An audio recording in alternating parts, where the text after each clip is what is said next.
the Benz Punani womanist. Baby boys, baby girls, you need to hear this. You sit down, receive this realness. Make sure your cup's ready for the tea, we are go sip it, yo. Hard time scrolling for your long shorts.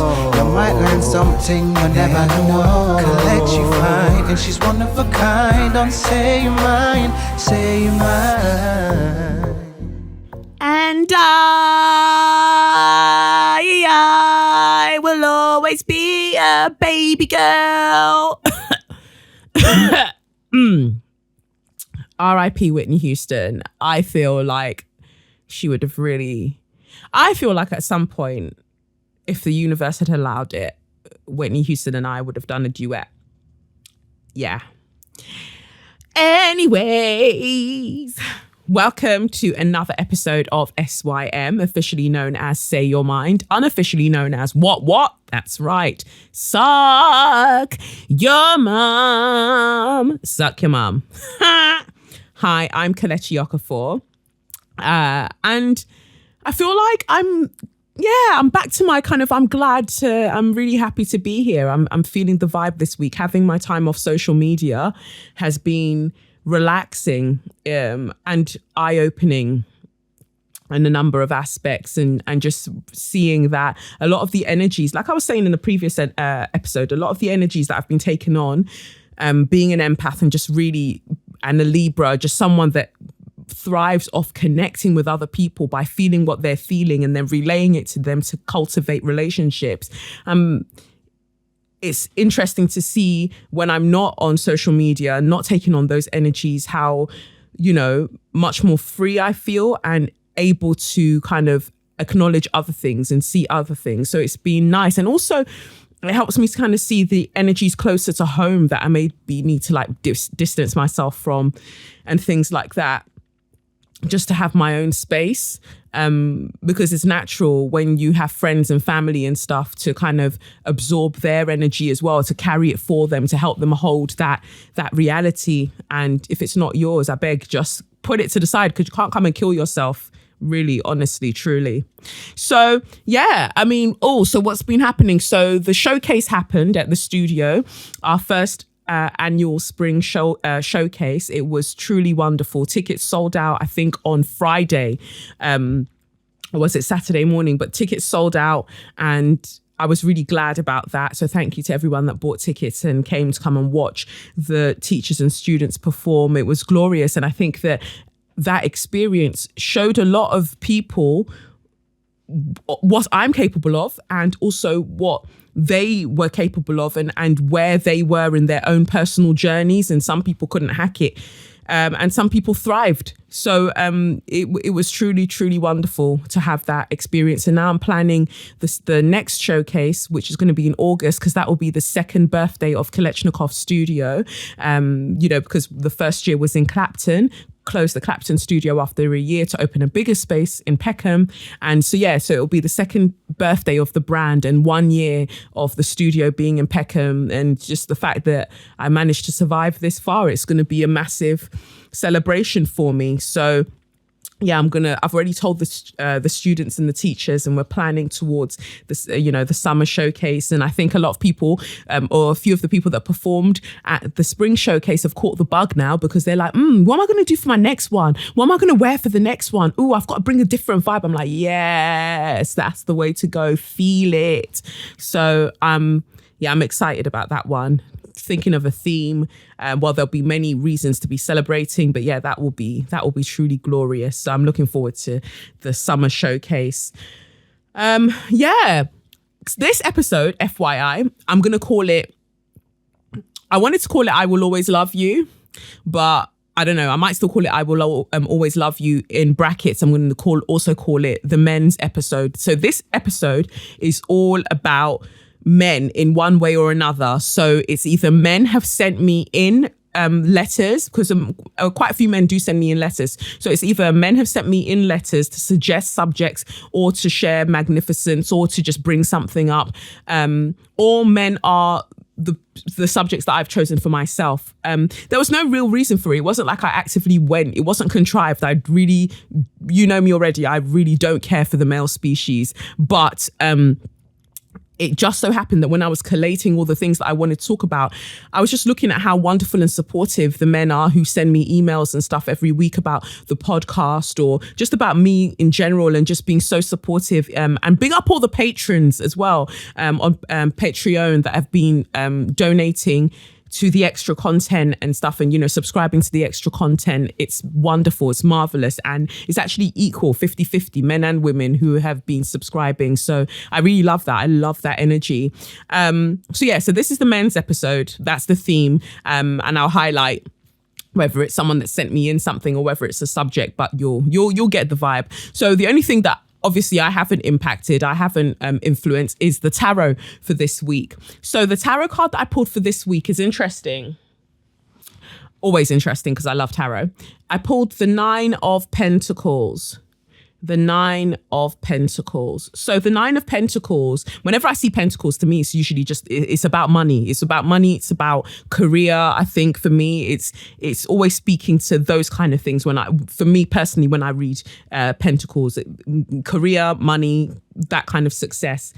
Material success is what I look at when I see it. So in this card, like I'm always saying, you don't have to understand tarot because I'll break it down to you. In this card, we see a woman and she's in a vineyard of sorts. It's really, really rich and like just so fertile and just it's beautiful. And underneath her, like around her hip height, we see 9 pentacles gathered in threes because, you know, threefold is 9 and 3 is the magic number. It honestly is. If we're talking about the universe, if we're talking about manifestation, 3 is such a powerful number. So this is why this card is so wonderful. It's such a positive card because we see this figure. She's chilling. She's got one hand placed on one of the pentacles as they're just all gathered, not scattered, gathered by her feet and, you know, just underneath her. And they are in the foreground to grapes. Grapes are growing in the background. And we see a castle off in the distance, and the sky is just a nice yellow, talking of warm weather, just talking of just affluence and beauty. And in her, I want to say her left hand, on her left hand, there's a bird that's perched on her hand, just chilling. So when I look at this card, it just says to me, and to me personally, and to us as a collective, that it's really time to relax. Like you've worked so hard. All of the cards before have been telling us work, work, work. This card is just saying it's time to relax and enjoy the things that you've managed to manifest. You might not see them right now, but you are only going to see them if you just chill for a moment. You've put in the work, so now let the work put in for you. Like 9 of Pentacles, just one off the 10 of Pentacles. 9, you are doing great things and you just have to allow for God to just like give you all of the things that you've worked for now, and they're coming literally threefold. Like you're going to get assaulted by blessings. Like you're going to get so pissed off because they're just going to bash at your head, like the number of things that are coming your way, but it's because you have put in the hard work and you've strived for it, you've cried for it, and now it's time for you to enjoy it. So just let it come. It's not one of those things that you need to do anything else for. If you're one of those people like me who can't imagine just not doing anything, you can tie up loose ends of other projects that you've been working on, but definitely it's not the time for you right now to be starting new projects, because otherwise you'll miss the beauty and the enjoyment that comes from the other projects that you've been putting in work for. And, you know, when I see the grapes, it's interesting because I was looking at this card. So what's wild is that I was looking at this card and I was looking at the grapes and I was just thinking grapes, wine, like truly a time to turn up. And the card for some reason reminded me of the 3 of Cups, which is a card about celebration. And would you believe it? I always look at the bottom of the deck. Whenever I've pulled cards, I always look at the bottom of the deck for the card that's right at the bottom that I never pulled. And what was the card at the bottom of the deck? The 3 of Cups. So that just said everything to me. Like if the 3 of Cups is just like 3 women, it looks like to me 3 friends, they're surrounded by fruits by their feet and they've each got a cup in their hand and they're raising it up into the air, and it looks like they are turning up, like they are having the best time, like they are just living their best life. And the 9 of Pentacles reminds me of that energy of the 3 of Cups. Although this woman is by herself and she's just got the bird perched on her hand, just seeing the grapes by her and then also seeing the fruit by the feet of the girls dancing in the Three of Cups just makes me think of that idea of celebration. Like, celebrate yourself. Like, there are stages that we go through. And for me personally, I feel like there's the stage I've gone through, like taking myself off social media and just doing my own thing for a bit, and then looking closer to home at other things that I might want to remove to give myself more space. And then now I'm moving on to kind of the stage of celebrating myself. And you can't, even if you're in a relationship, waiting for other people to celebrate you the way that you want to celebrate you is futile. I've said this before in earlier episodes. Like, you've got to celebrate yourself. Like, you've got to be involved in a very beautiful and intimate romantic relationship with yourself, because that's what makes you whole and equal in relationships and in, you know, as you interact with other people. So I've wanted to go to Bob Ricard, the restaurant, since I passed my driving test in October, because that is the only thing that got me through. I was like, I'm going to Bob Ricard because I hated this whole process of learning to drive. It was horrendous.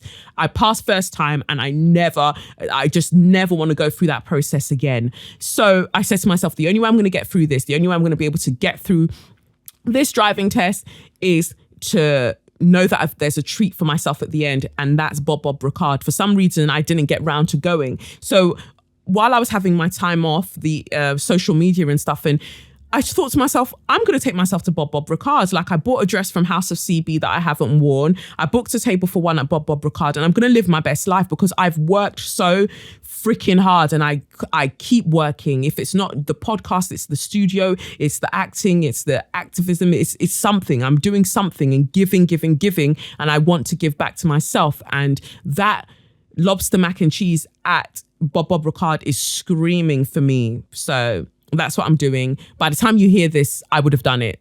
I would have already been to Bob Ricard and lived my best life. So ultimately, what I'm trying to say is, like, the Nine of Pentacles is that, like, you're not lacking in anything. It might feel like, oh, I don't see the benefits right now, they're not in front of my face, but they're coming. So start celebrating, because you're going to be overwhelmed by just the number of success stories, testimonies that are coming your way that are about you and the hard work that you've put in. So, that's the Nine of Pentacles, and also, obviously, as I mentioned, the Three of Cups. So moving on to Share Your Magnificence. Share Your Magnificence this week. Wow. Donald Glover, aka Childish Gambino. What have you done to my life? Atlanta is like one of my favorite series ever. Atlanta is so brilliant. I understand that there are people out there that don't get it. Like, I hear a lot of people go, I don't get it, especially not the new season. I don't get it. Yo, I feel like Atlanta speaks to the kind of Black person that I am, where you're just a little bit of hood, but you're also quite a lot of weird. And Atlanta is all of that. And Lakeith Stanfield, I believe that he's my spirit animal. Like, he is everything. He was the one that was in Get Out, you know, the one that when they took a picture of him, like, his nose started bleeding and he started wilding out. Like, Lakeith Stanfield is amazing. I really, really like him as an actor. So anyway, the episode that I'm talking about isn't the most recent one, because I know episode 7 is out. I'm talking about episode 6 that's called Teddy Perkins. It was phenomenal. It reminded me of season 1, the Juneteenth episode that I really liked. And the theme is, like, whenever they leave Atlanta to go elsewhere, they always get into a madness. And so in Teddy Perkins, basically, Lakeith Stanfield's character, I'm not spoiling it by the way, I'm not going to go into what happens, but Lakeith Stanfield's character goes to this old mansion outside of Atlanta to go and pick up a piano that he's seen on Craigslist, I think, or Gumtree or something like that. So he goes to go and pick up this piano, and he goes to the home of a man who has obviously severely bleached himself. And he's a Black man, this guy, and he talks about his brother that lives with him that used to be one of, like, the greats in terms of jazz, but he didn't get the acclaim that he deserved. And Lakeith starts to question whether there is in fact anyone else even living with him in the house, and it becomes this psychological kind of almost thriller. They even pay homage to Get Out in one of the scenes. Like, it's so incredibly done. Like, and I'm not going to give away, but look at Terry Perkins very carefully, and you'll soon realize who is actually playing him, and it makes it even more hilarious. So yeah, it was a great episode, but why I really liked it was because the character, that Teddy Perkins character, he speaks about creativity only being possible from pain. And he says, you know, this is what he was taught by his father. And basically he wants to make a museum for all of the great fathers who have created great success stories. He mentions his father. He mentions Joe Jackson. He mentions Tiger Woods' father. He mentioned Serena Williams' father, and he said that guy, Emilio Estevez's dad in The Breakfast Club, you know, the movie The Breakfast Club or something like that. Basically, he just ends up mentioning fathers that the media and the world at large has looked at their manner of parenting over the years with a raised eyebrow. Because Joe Jackson, okay, so you created the Jackson 5, but all of your children are clearly severely scarred from what you did. Serena Williams, like, yeah, your dad created an icon, but some of his methods seemed a bit abusive, if we're going to be honest.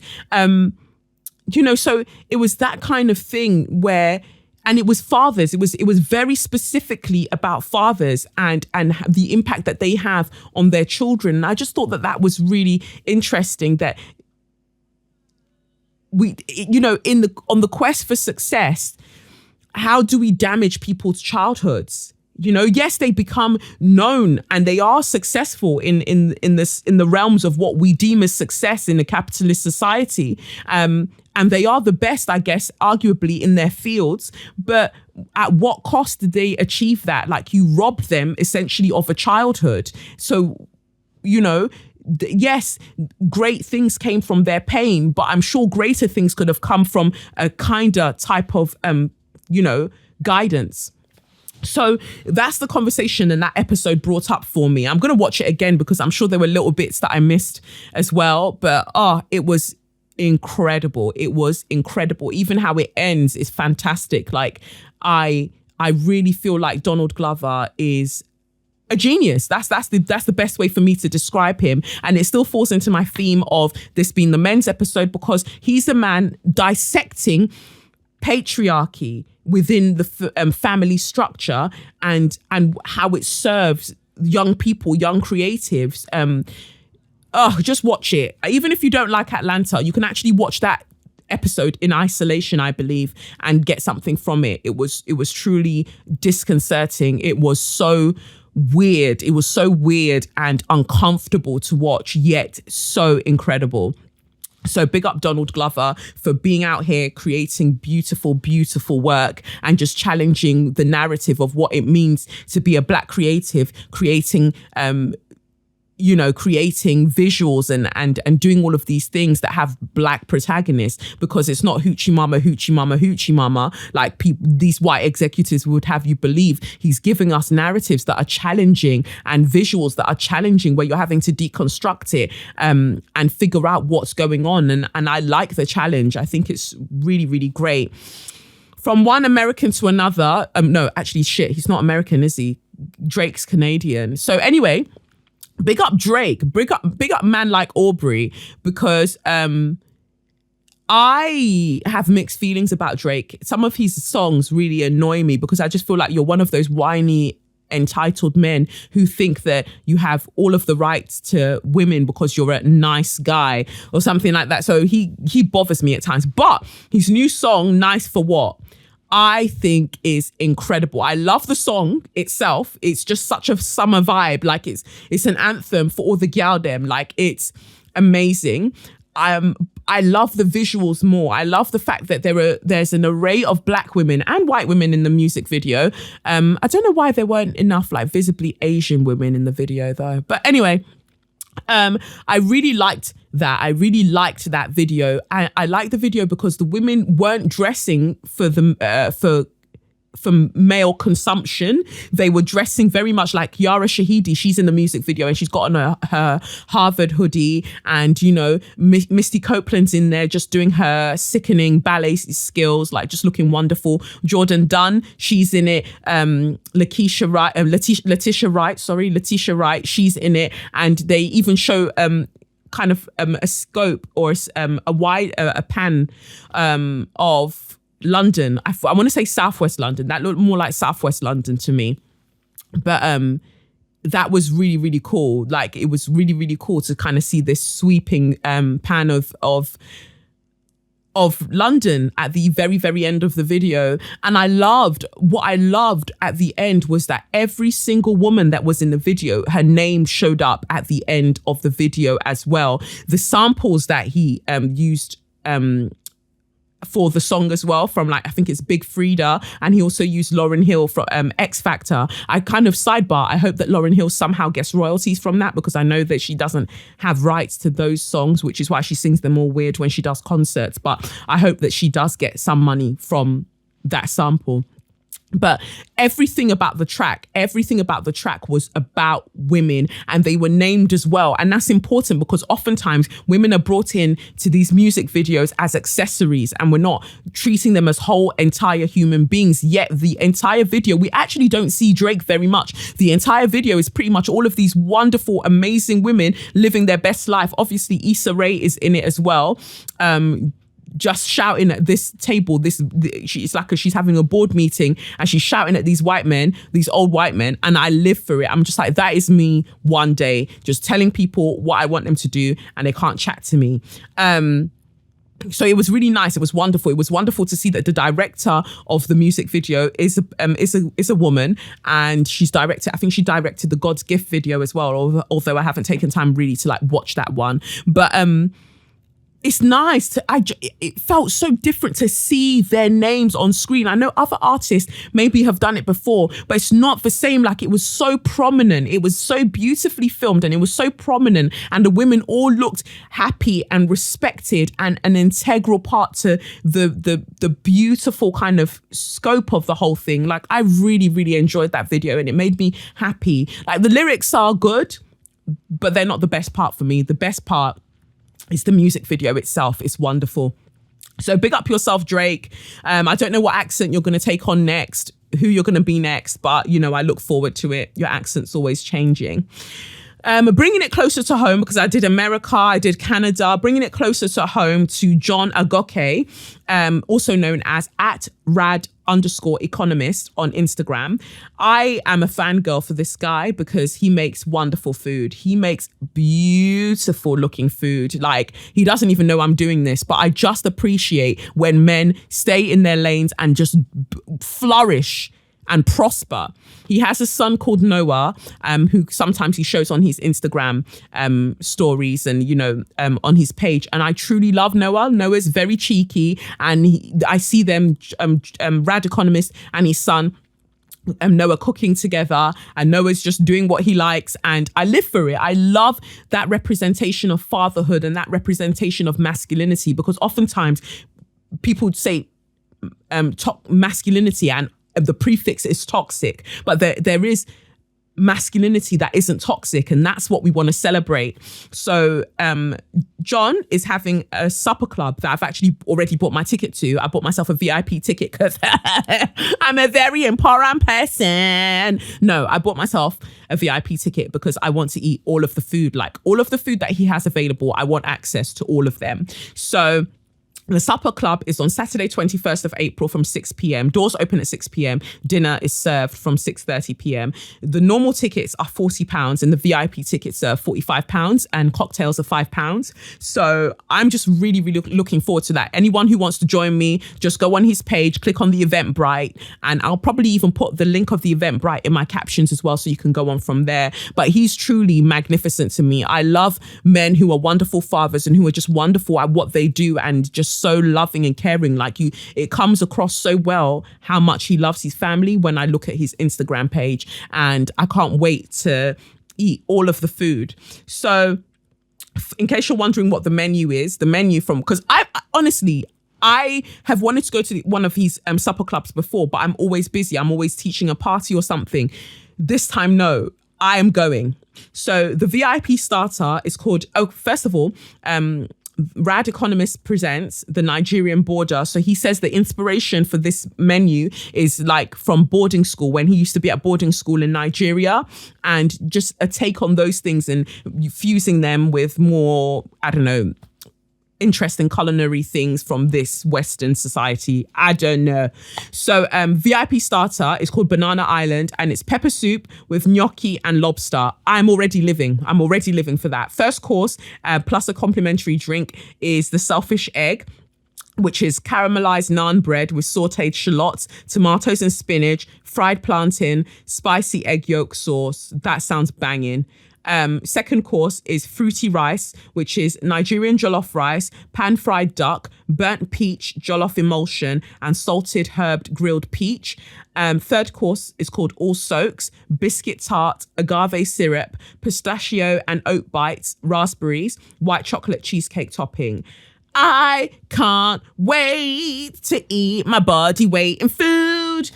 So it's going to be at the London Cooking Project, 1 Ethelberger Street, London, SW 114AG, 21st of April 2018. Whoa! I am so excited. So he doesn't know I'm doing that, but I just wanted to big him up because I just love people doing wonderful things, and I really, really cannot wait. I was so happy to give my money for that because I know I'm going to have a great time. So if you want to join me, that's where I'm going to be at, you know. So my next Share Your Magnificence, it's quite a few actually. Next Share Your Magnificence, it's an anonymous letter. It's an anonymous letter sent by a man. I know it's a man. You don't know which man it is, but it's anonymous. That's basically what I was trying to say. Anyway, he says here, let me just bring it up. Hello, Collecti. I hope this message finds you well. I've been wanting to do a Share Your Magnificence for Melanin Millennials for a bit, in spite of the fuckeries that broke them apart.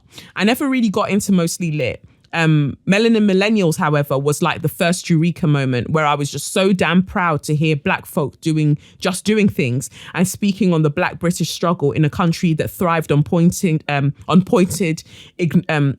ignoring the oversized pink elephant in the room. I hated what that unmentionable network did. I still do.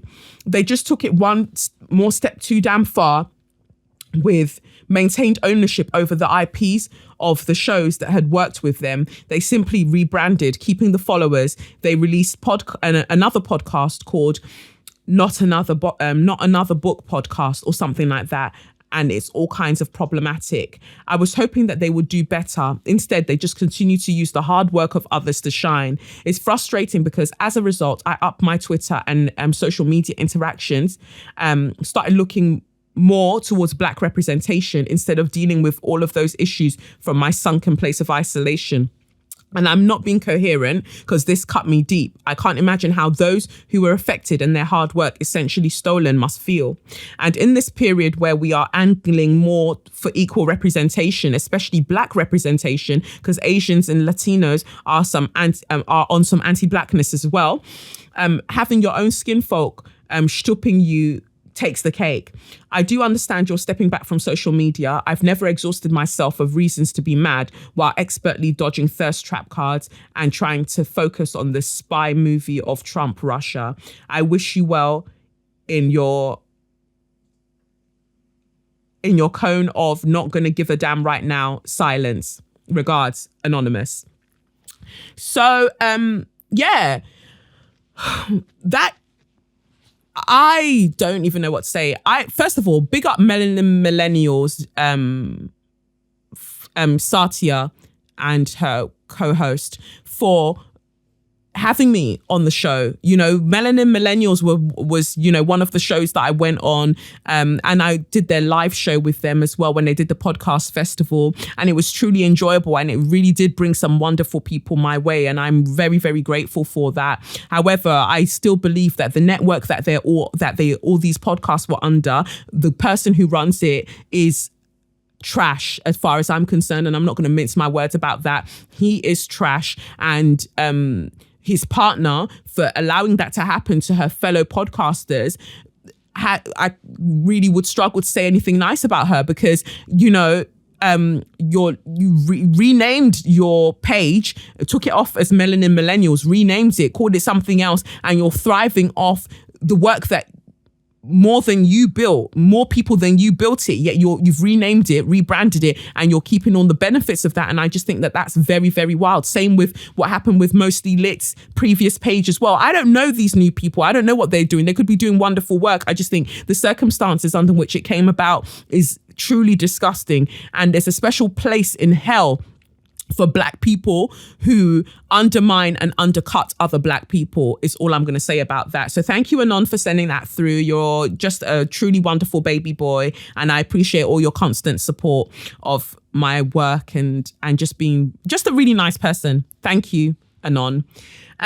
Last, Share Your Magnificence is sent from Demetrius. Thank you, one of my patrons. You're truly wonderful. Thank you, Demetrius. I really appreciate you. He writes, "Hi, Collecti. I know it's a long letter, but I had to put this out there. I'm a massive fan of your platform and I listen to your podcast every week, especially your card readings. I first heard of you when you appeared on the Melanin Millennials podcast." See, it's a theme. The Melanin Millennials podcast for the first time over a year ago. And when I was done with the episode, I was an instant fan. I know it's a negative time for you at the moment, and there's nothing wrong with taking time out from social media to recharge, gather your thoughts, meditate, pray, or just do you for a while. Sometimes self-preservation is the only way we can get through times of negativity. But I wanted to personally let you know that you have supporters out here that really identify with your messages and connect with you connect with your personality and the positive energy that you put out into the universe. We appreciate you and we've got your back. Thank you. After listening to this week's Frank and Honest podcast, I wanted to thank you for your support for queer women in our community. And you hit the nail on the head this week. Black women and Black queer women are always the ones who are constantly elevating Black men. When I see Black men continuously disrespecting Black women on social media and in general, it infuriates and saddens my soul. And to hear that you have been a victim of this abuse too, it really breaks my heart. I wonder if these men move the same way with their mothers or sisters. As a gay Black man who's been brought up by 3 generations of Black Trinidadian women, I've witnessed the trauma of racism and patriarchy and its negative impact on Black women.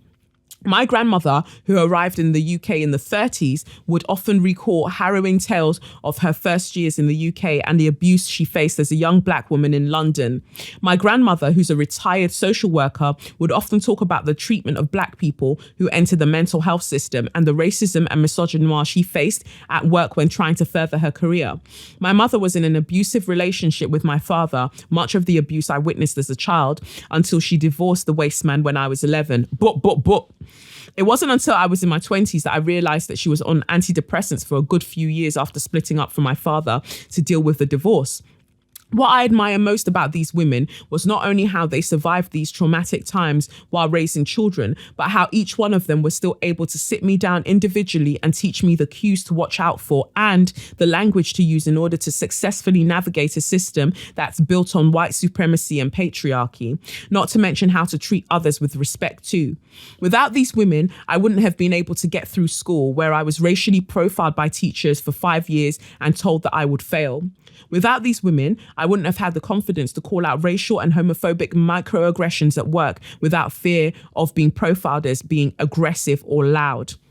Without these women, I wouldn't have been able to navigate the white corporate world, succeed in my career, and still maintain and love every part of my Blackness. When I see Black women, I see my great-grandmother, my grandmother, my mother, and my sister. When I see you, Collecti, I see intelligence, beauty, grace, love, and strength. The same things I see in the women who raised me to be the man that I am today. Even though it may be a tough time at the moment, just remember you're a baby girl and you are doing bits out here, sis. There are always going to be bumps in the road, but what I've seen from you this year so far, I know that things are only going to get bigger and better. You are in your season. All the best, Demetrius. Thank you. Here's a song. No, I won't sing a song for you. I don't want to ruin the moment because my songs are terrible. But no, thank you, Demetrius. This means so much to me. Especially the intergenerational aspect of it for Black women. The fact that there is a strength and I think a belief that kind of permeates all of our existence, in that we have to keep striving for more. And even in the midst of everything that's happening, we have to love. For Black women, I believe that love is a revolutionary act, because we are almost inclined inherently to love through every trauma, because I think we have a deep understanding of the fact that it's the only way we are all going to survive. And I appreciate men who also cultivate this and recognize it. So thank you, Demetrius. Like, this cheered me up a lot when I read it before coming to record the show. It matters so much to me. Like, big up to your mum, your great grandmother, your grandmother, your sister. Like, big up to all of them for being such incredible examples of true Black womanhood. Like, I think it's wonderful. I don't want to use the usual words of like strength and this and that, but just love. Love is just the most powerful. And I appreciate, it's so clear how they loved you, and that love gave you strength to speak out against the things that weren't serving you. So I appreciate you and I appreciate them. So thank you so much for this. This is ultimately just like my most magnificent letter. Thank you so, so much. The next person, this is awkward because the next person I was going to have as a share your magnificence, but it's hard. It's so hard because some of the themes in what he wrote, I don't want to take it to suck your mum. So the only thing, I didn't want to give him straw of the week. So I had to kind of put it in the middle and put it in So You Mad. So this is why it's in So You Mad. So you have to understand that although I think what this man has done is great, I just think how it's been done is a bit, Anyway, let me stop being cryptic. So the first person in So You Mad is Junot Diaz, basically Junot, surname Diaz. He's an author of some of my favorite books. He wrote This Is How You Lose Her. If you haven't read that, you need to up your Viva and go and read that book. This Is How You Lose Her. He wrote Drown. He wrote the Brief Wondrous Life of Oscar Wilde. I've probably just made up that title. The Brief Wondrous Life of Oscar Wilde. Anyway, let's just call it Oscar Wilde for short. Junot Diaz is a phenomenal author. Like, he's a phenomenal writer. When I read his work is what I aspire for or to. Like, I don't see myself as someone who will be writing fiction, but his work is just incredible. Like, I don't see myself as a novelist. I definitely as an essayist, as maybe a poet here and there, but not to the level of what he does. He uses language in a way that I taste it. It's weird to say. Like, he creates a world that is not mine because he's Dominican, but he creates this world and I see it. I see this rich world, and it's truly amazing. So anyway, Junot Diaz, he wrote an article for the New Yorker where he speaks about his the rape that he suffered as a child, and how it affected him. So I'm just going to read a little bit of it, a bit that he had on in his article for the New Yorker. It says, "Last week I returned to Amherst. It's been years since I was there. The time we met, I was hoping that you'd show up again. I even looked for you, but you didn't appear. I remember you proudly repping NYC during the few minutes we spoke. So I suspect you'd moved back. You've moved back, or maybe you were busy, or you didn't know I was in town. I have a distinct memory of you in the signing line, saying nothing to anyone, intense. I assumed you were going to ask me to read a manuscript or help you find an agent, but instead you asked me about the sexual abuse I alluded to in my books. You asked quietly if it had happened to me. You caught me completely by surprise. I wish I told you the truth then, but I was too scared in those days to say anything, too scared, too committed to my mask. I responded with some evasive bullshit, and that was it. I signed your books. You thought I was going to say something, and when I didn't, you looked disappointed. But more than that, you looked abandoned. I could have said anything, but instead I turned to the next person in line and smiled. Out of the corner of my eye, I watched you pick up your backpack, slowly put away your books and leave. When the signing was over, I couldn't get the fuck away from Amherst, from you and your question fast enough. I ran the way I've always run, like death itself was chasing me. For a couple of days afterwards, I fretted. I wondered that I'd given myself away, but then the old oblivion reflex took over. I pushed it all down, buried it all, like always. But I never really did forget. not our exchange or your disappointment, how you walked out of the auditorium with your shoulders hunched. I know this is years too late, but I'm sorry I didn't answer you. I'm sorry I didn't tell you the truth. I'm sorry for you and I'm sorry for me. We both could have used that truth, I'm thinking. It could have saved me and maybe you from so much, but I was afraid. I'm still afraid. My fear, like continents and the oceans between. But I'm going to speak anyway, because as Audre Lorde has taught us, my silence will not protect me. X. Yes, it happened to me. I was raped when I was 8 years old by a grown-up that I truly trusted. After he raped me, he told me I had to return the next day or I would be in trouble. And because I was terrified and confused, I went back the next day and was raped again. I never told anyone what happened, but today I'm telling you and anyone else who cares to listen. That violation, not enough pages in the world to describe what it did to me. The whole planet could be my inkstand and it still wouldn't be enough. That shit cracked the planet of me in half, threw me completely out of orbit into the lightless regions of space where life is not possible. I can say, truly, that it destroyed me. Not only the rapes, but all the sequels, the agony, the bitterness, the self-recrimination, the desperate need to keep it hidden and silent. It fucked up my childhood. It fucked up my adolescence. It fucked up my whole life. More than being Dominican, more than being an immigrant, more even than being of African descent, my rape defined me. I spent more energy running from it than I did living. I was confused about why I didn't fight, why I had an erection while I was being raped, what I did to deserve it. And always I was afraid that the rape had ruined me, afraid that I would be found out, afraid. Real Dominican men, after all, aren't raped. And if I wasn't a real Dominican man, I wasn't anything. The rape excluded me from manhood, from love, from everything. But as my, I think I've jumped here anyway, maybe I have. So that was the beginning. And I read that and instantly there was a lump in my throat.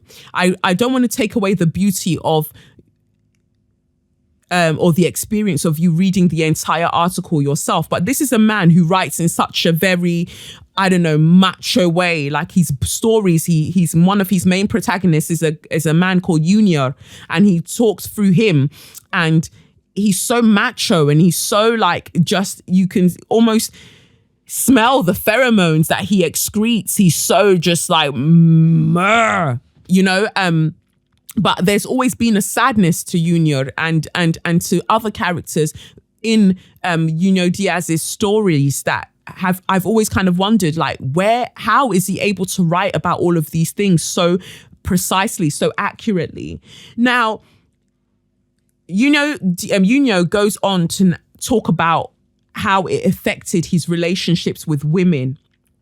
And that's when it got complicated for me, because he talks about these faceless women that because of his trauma, he ended up traumatizing them. You know, he ended up damaging and wounding them. And one of them in particular, I think it was one of his final loves, you know, he told her, she was the only one I think he told about what had happened to him in his earlier years. And this was after years of like fucking around literally other women. He gets to her story, he gets to her, and he says, like, you know, it was like a great love story. I think she was Dominican, he's Dominican.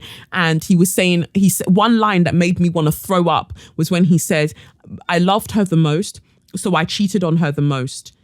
And that's honestly a lot of men's justification for why they ruin women's lives, because, oh, but I loved her and she understands that I'm broken, so ideally she should be a strong woman and stay with me through everything. I think even Chris Brown wrote a tweet that alluded to something like that before, like a real woman. No, it wasn't him. Sorry, Chris Brown. I know that you're crumping and pop locking and dropping. It wasn't you. Mac Wilds was the one that wrote a tweet that said something along the lines of, a good woman will stay or a strong woman will stay while a man figures his stuff out. No, she won't. That's a woman that's got time to waste, essentially. No, You don't have to stay for the title prize of one day being called a good woman, staying with men who are destroying your reality as well as their own realities. It's not by force. We have to remember, like, our motto for 2018 should definitely be, it's not by force. You can love people, you can love the shit out of someone, but if they are so broken and they are still in the deepest depths of that brokenness, you will get cut in the process. Your love will not make it through to them. It can't make it down to them where they are. It can't. Your love, as much as it's a light, will still cast a massive shadow over them, and that's the monster that they're scared of, this shadow, because they've always got their back turned away to your love. So all they can ever see is the shadow of it, and that scares them. So what's the point? So Yunior talks about this particular relationship. I loved her the most, so I cheated on her the most. And he says that, she basically found out because she had a suspicion. She went on in his inbox and she just saw the emails and the pictures. And I guess this was the time before we all had like smartphones and stuff. So she saw the pictures that they'd been sending each other and, like, when they'd meet up next and whatever. And all my girl did was print out all of the emails and just hand them to him. And he said that for him, it felt like the world fell out from underneath him, like he was losing the love of his life. But at the same time, you cheated on her so aggressively, so vigorously that what did that love really, really mean? And so she ended it with him, big up to her. And he ended up writing a story about it. And that's how he wrote This Is How You Lose Her. So if you haven't read This Is How You Lose Her, or you have read it, this isn't a spoiler. That is how the girl breaks up with him. That is how our story begins. She breaks up with him by giving him this stack of emails of his correspondence with other women that he's been fucking around on her with. And that's the point where she leaves him. And the story of This Is How You Lose Her, he basically takes us through how he lost her and how he tried to build a life after her and how it just felt futile. And that's what got to me about the article. I'm so proud of Junot Diaz for writing and being so honest, because I know personally that so many men have had similar experiences, even to the point where, where he questions, like, why do I even have an erection when I don't want this and I'm not attracted to men, but this man is raping me? Like, what is going on? Like, all of those questions, there are so many other men that have experienced the same thing. And by you saying this, you're letting them know that they shouldn't be ashamed. And therapy definitely is a godsend. Like, it can help through so much, because eventually Junot Diaz, in his article, he does speak about the fact that he eventually does get a therapist and he starts working through all of the shame and all of the trauma. And I'm really happy that he has written this. And ultimately, maybe he didn't write it for me. I don't think he wrote it for a woman that has been at the receiving end, the suffering end of broken men. He wrote it for other men, I believe. He wrote it for that for that person that asked him to sign his book. He wrote it for these people, because it's hard for me to read. As much as I appreciate it, just the number of women that he mentions, that he doesn't even mention their names. We don't know much about them, but the fact that all of these things he did to them, didn't do for them, and they left probably thinking that maybe it was them, not realizing that he had this grief that he carried with him and he was refusing to let go of. And that's what makes it hard sometimes, listening to men talk through their trauma. Even like, that's why I haven't bothered to really listen to 444 by Jay-Z, because I'm not going to support someone who's telling me about how he fucked around his wife so badly that she ended up having miscarriages. There is no how I'm going to be okay with that. There's no how I want to even I don't want to stream the song, because I don't want to put money in your pocket for the fact that you ruined someone's life. No, I don't think it's fair. Same with Yunior. The fact that I've bought This Is How You Lose Her for, I think, 4 people. 1 for myself, and I think 3 for men that I know as gifts. And so I've put your money in your account. You know, I've supported you in this very real story. Are the proceeds going to this woman that you hurt, that you cheated on so vigorously? Are you sending her a check every year, even if she chooses not to to cash it? Are you sending her something as remuneration for all the grief that you've caused her that has now made you famous? What are you doing to reconcile what you did to her, to help with her pain? Not to say that money is a valid thing to heal her pain, but at least like show me that you understand that you've basically capitalized off my pain. So that's what made the article so hard for me. And I felt so conflicted because I love him as a writer. I love the fact that he spoke out in this way so beautifully, so honestly. But as a Black woman, it's just hard to read it and support it, really. But I respect it. And I think that's the most I can say. I try to be as honest as possible. I respect it. I respect that he's done that. And I can respect it and still have my reservations about it. So that was the heavier subject. Moving on to my next So You Mad. Lorde, the singer Lorde. So she fucked up majorly. Thank you to TR, another man who sent this in to me on the SYM email address. In case you don't have it, it's sym@collectiokafor.com. So he sent this in about Lorde. So Lorde put up a photo on Instagram of a bathtub and water running, and she put the caption, she's singing, "I will always love you." And she obviously says that she didn't realize that Whitney Houston died in a bathtub. She didn't make the connection that by putting a bathtub of running and having water running into the bathtub and captioning it with "I will always love you," like that could be taken offensively by Whitney Houston fans. So, but what she says that she was trying to say was that it was just her day off and she was really, really excited about the fact that she was finally going to be able to soak herself in a bath and just live her best life. Like, Lorde is 21 and she's a white girl. I can understand that maybe she wasn't even that aware.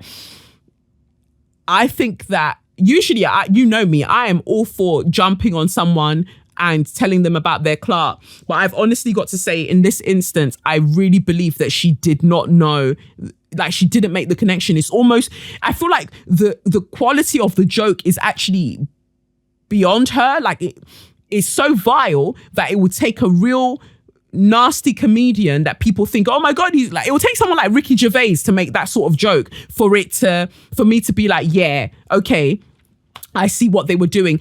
I think Lorde, honestly, she was just excited about the fact that she was going to be in this bathtub. But anyway, she puts up the picture on Instagram. She geotags it with "day off," and then she writes, "And I will always love you." And someone says to her, "Hey, Lorde, might not want to post a picture of a full bathtub with a Whitney Houston lyric. Feels a bit insensitive since Whitney died in a bathtub." And she wasn't aware that Whitney died in a bathtub in Beverly Hills in 2012. But 2012, she's 21. Yeah, maybe all of that news just flew by her. I don't know. So yeah, a lot of people were angry with her and really, really dragging her. But she came forward and she said, I'm extremely poorly chosen quote. "I'm so sorry for offending anyone. I hadn't even put this together. I was just excited to take a bath." Now, guys, we've smelt people on public transport. We should be happy that this girl is so excited about getting into a tub of water, because it seems like her counterparts, they're not as happy about getting into a bathtub full of water, because every time they got on the tube and they're smelling all sorts of wild, they're smelling like all of the mistakes and regrets that God has ever made. That's what these people smell of at 8 a.m. in the morning. So if my girl's excited about getting in the bathtub, like, let's support her in that excitement. Like, yeah, in the future, she should definitely choose her captions more carefully. But, you know, I'm excited that she takes bathing seriously, you know? So that's really my take on it. But And I appreciate the fact that she says, you know, it was an extremely poorly chosen quote and she's so sorry for offending anyone. She didn't say sorry if you were offended. She said, I'm really sorry for offending anyone, because even the shade room obviously jumped on it and they were like, did singer Lorde try it? People online dragging her in the comment section after she posted this photo in with a Whitney Houston quote. Lorde had the bravery. She was so remorseful because this is why I believe that she didn't mean it. She went onto the shade room, she went into the comments and she wrote, I'm so sorry everyone. This was a deeply poorly chosen quote about my love of bathing. I was meaning no disrespect and hadn't put anything together because I'm dumb and it's my day off. I'm sorry. Come on, like the girl did not mean it. If it was someone else, if it was Miley Cyrus, I'd be like, yeah, go for her. But honestly, I don't think Lorde meant it. For the fact that she was brave enough to go into the shade room and be like, guys, black people, I am so sorry. That is not what I meant. I am just so excited to have a bath. I'm so excited. If she gets that excited about bathing, I wonder how excited she gets about moisturizing. But yeah, I feel like the dragging was kind of unfair. I see why. But she wouldn't have the juice or the sauce to pull off that sort of joke. It would never ever be funny, don't get me wrong, but there are some people that have the personality to do that and they'll be like, what? She's not one of them. I don't think she would have ever done something of that magnitude. So that's my last So You Mad. Now jumping to Suck Your Mum, about people who are doing bad things and they don't want to take it back and they're very, very brave in their ignorance. We're jumping to The Simpsons. So The Simpsons, there is a man called, I want to say, let me not mispronounce his name because I don't want to be bad mind. Let me just get it up here. Unless I saved it. Yeah. Harry Kondabolu. He's a comedian, I think, and a filmmaker and everything else. He's Southeast Asian, and he made a documentary called The Problem with Apu. If you don't know, because you've been living under a rock or something, Apu is the Asian character, the Southeast Asian character in The Simpsons. He's a shop owner, from what off-license owner. And for years, you know, he's been that stereotype of Indian people, Pakistani people, Bangladeshi people, like they're all like this is what they're like and so Harry Kondabolu, he made this documentary saying that it's microaggressions like this. They're not even very micro. They're in fact macro representations like this that perpetuate a narrative about marginalized communities, and it's not fair. And rightly so. Like he touched on real, you know, really nuanced ideals and things that people tend to overlook, and how they're affecting entire communities with these jokes, as it were.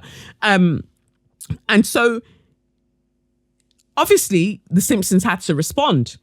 So how did they choose to respond? Well, they chose to respond like the fucking pricks that they are. And they made an episode called No Good Read Goes Unpunished. First aired in I think April 8th, so just a few days ago. And it was widely received as a response to Kondabolu's film.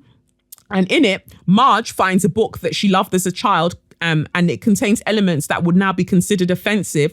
And so she starts editing the book herself to remove these elements. In doing this, she finds the book loses its emotional journey. She and Lisa then look to a picture of Apu, and Lisa comments that it is something that started decades ago and was applauded and inoffensive and is now politically incorrect. What can you do? Kondabolu wrote on Twitter that he was disappointed that the message of the film had been reduced to the concept of politically incorrect. And this is it. If you ever guessed who writes The Simpsons, you now know that it's a bunch of idiotic white men who can't take criticism. Motherfuckers, lynching was hilarious years ago. Lynching was hilarious. Lynching black people was hilarious. Minstrel shows were hilarious. And, you know, when people said, I think that this should stop, there were lots of people, white people, who were definitely like, oh, I don't think it should stop. I don't see what the problem is with it. I'm enjoying it. Of course you're enjoying it. Of course you're enjoying it, because your entertainment is coming at the detriment and the humiliation of people who you have othered. And no way am I comparing lynching and minstrel show. Well, yeah, minstrel shows, yes. But what I'm trying to say is that there have been heinous things that have happened throughout history that white people have thought is perfectly okay, and they don't see why it needs to change because once it used to be acceptable. So if we're telling you that the depiction of Apu in The Simpsons is problematic, listen the fuck up and stop arguing against it and be like, oh, well, you guys used to find it funny. Now everyone's being politically correct and saying we're politically incorrect.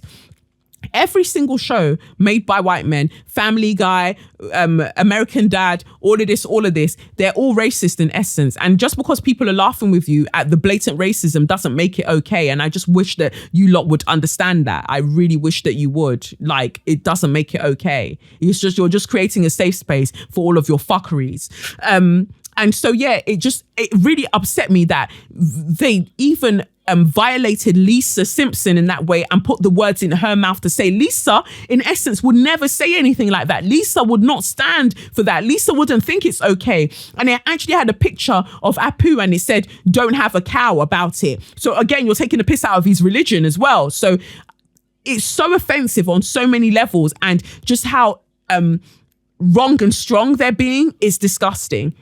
So anyway, I'm glad that the lady that does the voice for Bart Simpson, Nancy Cartwright, there's a meme that's out on social media, on Instagram at the moment, on the Sad Simpsons memes that says, do better about the Simpsons. And it puts it has a picture of Homer and it has South Asian Americans written over his face. And then it has Simpsons writers in 2018. And it looks like a picture of Bart's hand going for either non-apology that does nothing besides protect their egos. And it's avoiding taking the opportunity to use their platform to affect positive change. And Nancy Cartwright wrote in the captions, love this. So even Bart Simpson doesn't think that what you guys have done is okay. Even Bart Simpson doesn't like it. So surely that should tell you that it's not cool. Like, not everyone is on board with this nonsense that you're doing. So the straw goes out to the writers of The Simpsons. Like, I want you to use the straw to the way that Homer sucks up donuts so quickly. I want you to use the straw to suck all of your mothers, or find your mother wherever your mothers may be. Even if you want to use it on Marge Simpson, the one that went to go and find this book and decided that suddenly it's lost all beauty and nuance because she had to take out all the offensive shit that was in it. Go and use the straw to suck Marge's yellow pom-pom, you dickheads. That's what you need to go and do. Oh, even saying the yellow pom-pom sounds like racist. No, I mean like her literal weird color that they've given her. Like, I've always thought that color was rather odd, and her blue hair. Like, does she have blue pubes?